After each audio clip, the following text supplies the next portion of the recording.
você acha que o Supremo Tribunal Federal atual, especialmente o ministro Alexandre de Moraes, Gilmar Mendes, o Toffoli, que o Lewandowski, que não é mais, saiu, estava como ministro da Justiça, estão no centro de um escândalo financeiro robusto aí, que tem potencial para derrubar realmente a República, se isso aqui fosse um país sério. Sim. São democratas, são juízes, essas pessoas estão realmente preocupadas em fazer justiça? Não, elas não estão preocupadas com nada. Elas são... eu tenho que ser cuidadoso para não perder meus direitos políticos, né? Elas são, vamos dizer... Então nós não estamos mais numa democracia. Não estamos. Nós não estamos. Assim, na verdade, nós nunca estivemos numa democracia. Mas a coisa está ainda mais agravada e o Supremo Tribunal Federal, ele em si, já é uma entidade completamente anômala e eles perceberam que eles tinham tanto poder que eles poderiam fazer negócios sem ser pego. E é o que está acontecendo agora. O que a gente está descobrindo agora pelo esquema do Banco Master, que é um esquema de tráfico de influência bizarramente pesado que envolveu todo mundo na República. Pegaram o Lula agora, para ser claro, pegaram reuniões do Lula com o Vorcaro, pegaram reuniões do Alexandre de Moraes, pegaram reuniões do Toffoli, pegaram sociedades que foram formadas pelo Toffoli, o Lewandowski, como você citou, que era ministro da STF, agora é ministro da Justiça do Lula, pegou um contrato de 5 milhões de reais com eles. Então, naturalmente, essas pessoas estão incorrendo em crime. Isso precisa ser dito. Tanto que assim, a gente convocou a manifestação já pedindo cabeça de ministro supremo, começando por Dias Toffoli. Porque a relação dele com o Banco Master, em nenhum lugar do mundo vai ser explicada como séria. Então, o que nós temos é um poder judiciário completamente viciado. E eu vou concordar com qualquer crítica que vá nessa linha. É completamente viciado. Renan, voltando aqui à questão do estado do Ceará, vocês apoiam algum grupo político aqui? Teriam, por exemplo, um pré-candidato ao governo do estado, tendo em vista que esse ano é decisivo, é um ano de eleições? Eu não apoio nenhum grupo político pré-estabelecido aqui no estado. Nenhum grupo. Eu acho que nós precisamos construir o nosso grupo, como nós estamos fazendo em outros estados. Acho que a função da construção do Partido Missão e o recorte que nós temos eleitoral nacional já nos mostra isso através das pesquisas, é o seguinte, é uma geração nova que não está aceitando a forma como a política é feita, seja pelas grandes famílias que administram os estados, seja pelo lulismo, seja o bolsonarismo. Então, neste modelo, a gente precisa criar um grupo novo e uma visão de mundo nova. E essa visão de mundo nova está acontecendo. As propostas que a gente traz são sempre muito diferentes do que as propostas do que todo mundo propõe. E aqui no Ceará não será diferente. Então essa viagem, nós estamos arregimentando pessoas e eu gostaria, e eu estou trabalhando para isso, para nós termos um pré-candidato ao governo aqui do Ceará, aí é pra gente anunciar já no mês que vem. E essa pessoa começar a rodar, igual fizemos em Pernambuco, igual teremos na maior parte dos estados da federação. Qual seria esse nome? Estamos construindo, ainda não, a gente está conversando, seria uma pessoa oriunda do nosso universo. O Missão tem base já estrutural no Ceará ou não? O que a gente chama de base estrutural como política tradicional, não. O que nós temos é uma rede de apoiadores gigantesca. Eu posso colocar aqui que no estado do Ceará nós temos a 3ª ou 4ª maior militância. E aí o processo agora é de formalizar isso. É como se fosse uma torcida de um time de futebol que não tem estádio. Né? Ou seja, precisa arrumar o estádio, a camisa do time, o roupeiro, a estrutura do time. Agora, em termos de base, é muito grande. Onde eu vou, todas as cidades que eu vou, nós encontramos muitos militantes, o apoio é bem grande. E isso é uma coisa nova que vem surgindo. Então, agora é uma questão de organização. Então, essa minha viagem não é só para me tornar mais conhecido, mas para organizar o time também aqui. Você tem 4% já de intenção de voto na pesquisa Atlas Intel, é isso? Exatamente. Saiu uma pesquisa, inclusive, de um instituto mexicano que botou só 4 candidatos, porque na prática haverá no máximo 4 candidatos a presidente. Nesse negócio de ratinho, Zema, Caiado. Será o Lula, o Flávio, eu, talvez alguém do PSD. Que agora o PSD tem o Caiado, o Ratinho, o Leite, o Eduardo Paes, ou seja, o PSD pode lançar um cara de oposição, pode botar o vice do Lula.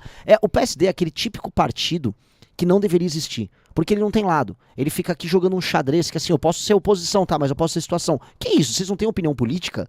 Isso é coisa de vendilhão. Isso, se me desculpe, isso é uma coisa... Mas faz todo sentido nessa conjuntura partidária do Brasil. Quer dizer, faz todo sentido na que é o Brasil, desculpa o termo. Mas não faz sentido... Se eu explicar pra um gringo, se eu explicar pra um americano, se eu explicar pra um inglês, eles vão falar, desculpa, isso aí parece máfia. É uma máfia. Ó, me dá dinheiro, eu tô com você, não, me dá dinheiro, agora eu tô com você. Isso é banditismo. Isso não é política boa. Charles de Gaulle tinha razão, né? O Brasil não é um país sério. Não, o Brasil não é um país sério. Agora, nós gostaríamos de ouvir de você, Renan, como pré-candidato à presidência da República, qual é o modelo de país que vocês, num eventual governo, idealizariam? Que tipo de propostas vocês têm aí nas diversas áreas, especialmente hoje, numa das principais aflições do povo brasileiro, que é a questão da violência, né, da insegurança, da criminalidade? Vamos lá, eu vou fazer a pessoa que está nos ouvindo, o ouvinte agora, ela fechar o olho, ou se não, se você estiver dirigindo, fica com o olho aberto, mas fazer o seguinte exercício de imaginação. Imagine que o país que você está vivendo é um país que você vai acordar de manhã para ir para um trabalho seu, seja uma empresa que você montou, seja um emprego sério que você tem.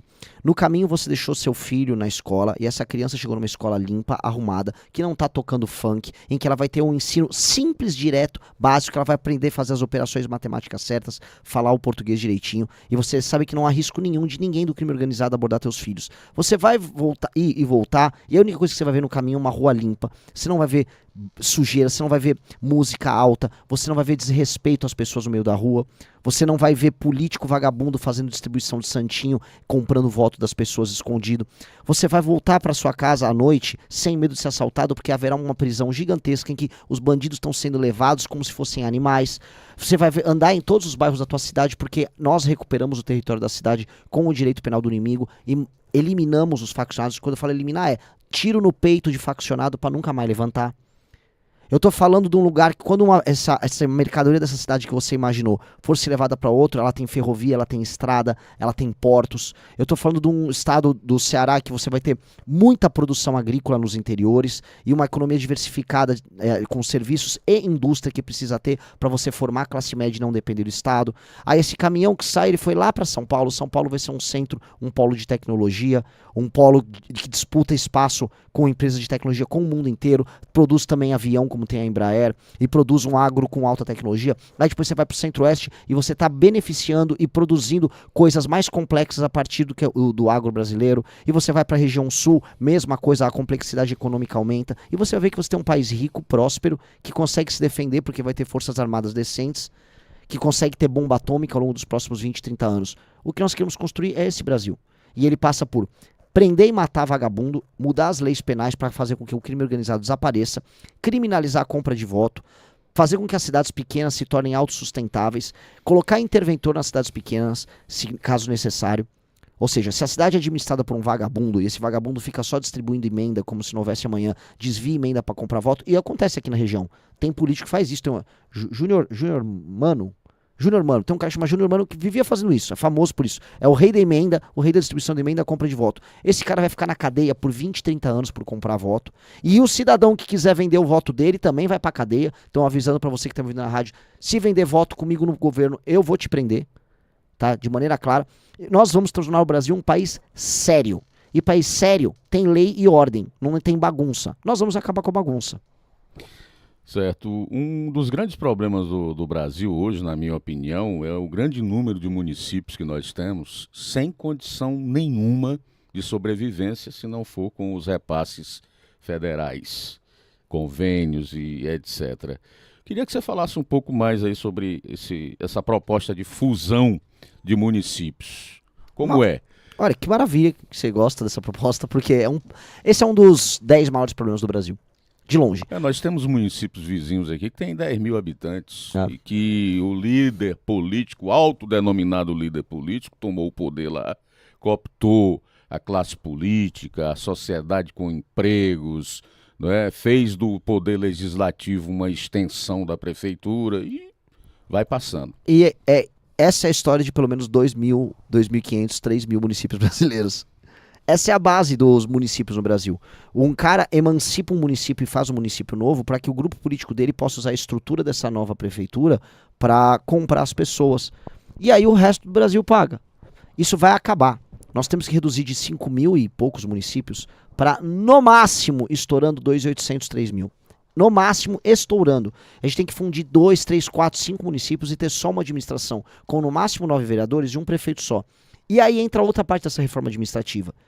Assim, além da gente economizar bilhões com isso, e além de pegar essas famílias corruptas que administram as cidades e fazer com que o poder delas diminua, a gente tem que criminalizar a compra de voto, muito. Então as pessoas têm que ter medo de vender ou comprar voto, e isso é a base da política nos interiores do Brasil, não só do Nordeste. É principalmente no Nordeste, mas não é só no Nordeste, tá? Eu digo isso porque quem tá me ouvindo, minha família é uma de umas cidades que tem a melhor qualidade de vida do Brasil, chama Vinhedo, fica no interior de São Paulo, e lá tem compra de voto. Pra gente entender que o problema é lá, assim, o problema é bem profundo.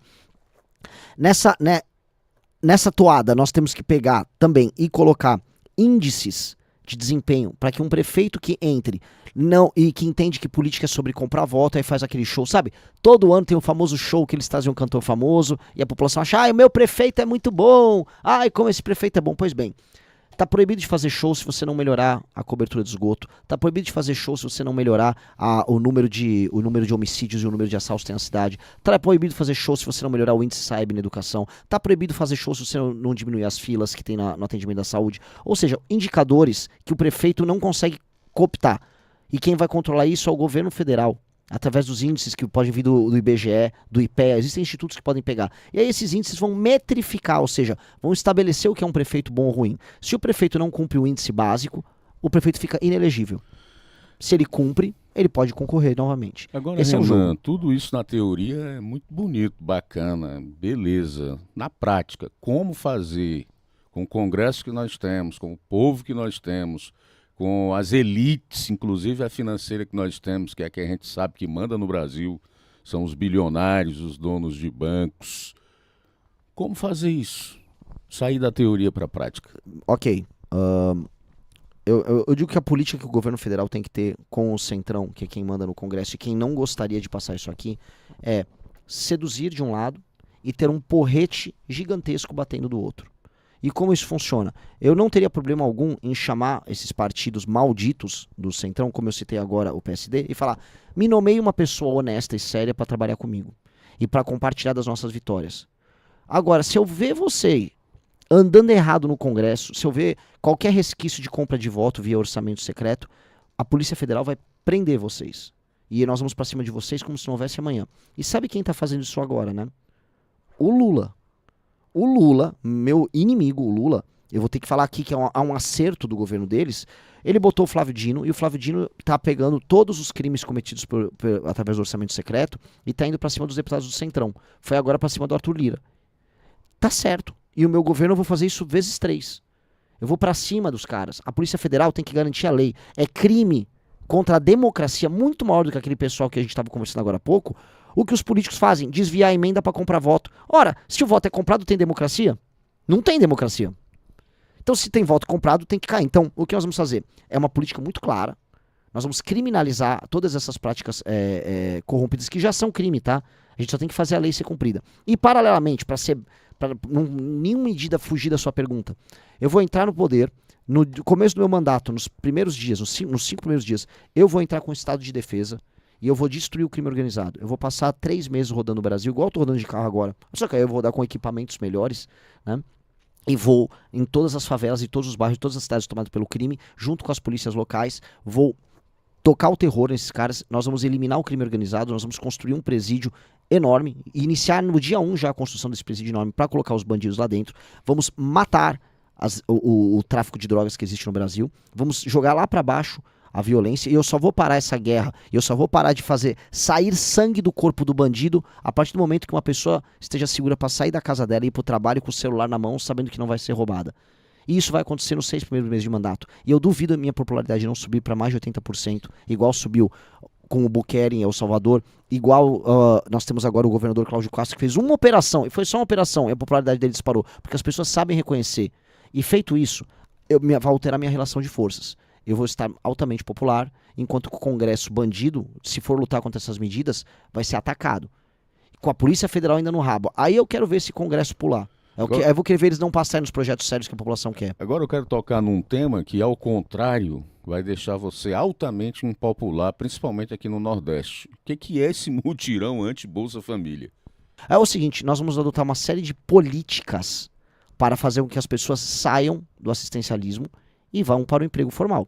Se você é uma pessoa que vamos dizer aqui, que você tem problemas e não consegue trabalhar, você está incapacitado, Não vou deixar você morrer de fome. Sim.